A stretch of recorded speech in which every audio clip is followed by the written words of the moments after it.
Hello everyone. তো সবাইকে জানাই গুড মর্নিং। আজকে আমি যাচ্ছি মামা বাড়ি।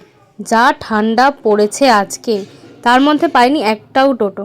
সকালবেলা উঠেই ভাবলাম যে একটু তাড়াহুড়ো করে বেরিয়ে যাব, কিন্তু সেটা আর হলো না। দেখো এখন বাজে প্রায় 9:20 বা 25 এরকম। দেখে কেউ বলবে এখন 9:20-9:25 বাজে? তবে হেঁটে হেঁটে এসছি, একদিকে ভালোই হয়েছে। যা ঠান্ডা লাগছিল তাতে শরীরটা গেছে গরম হয়। চলে এসেছি স্টেশনে হাঁটতে হাঁটতে, আর হাঁটছি আর শুধু ট্রেনের টাইমটা দেখছি। এই ট্রেনটা না পেলে জানো তো অনেকটা দেরি হয়ে যেত। সেই আস্তে আস্তে আমার 11:30-12টা বেজে যেত। তাই যতবার দেখছি ট্রেনটা লেটই দেখাচ্ছে। আনছি বাবা যাকগে বাঁচা গেছে, ট্রেন যত লেট হয় ততই ভালো। চলে এসেছি, আসতে না আসতে দেখছি অ্যানাউন্স করছে ট্রেনে। তো এসে আমি তো গেছিলাম 1 নম্বরে, তারপর দেখলাম 3 নম্বরে অ্যানাউন্স করেছে। আবার সেই গেলাম 3 নম্বরে, আর 3 নম্বরে যেতে না যেতেই দেখলাম ট্রেন ঢুকে পড়েছে। তো চলো এবার যাওয়া যাক মামা বাড়িতে।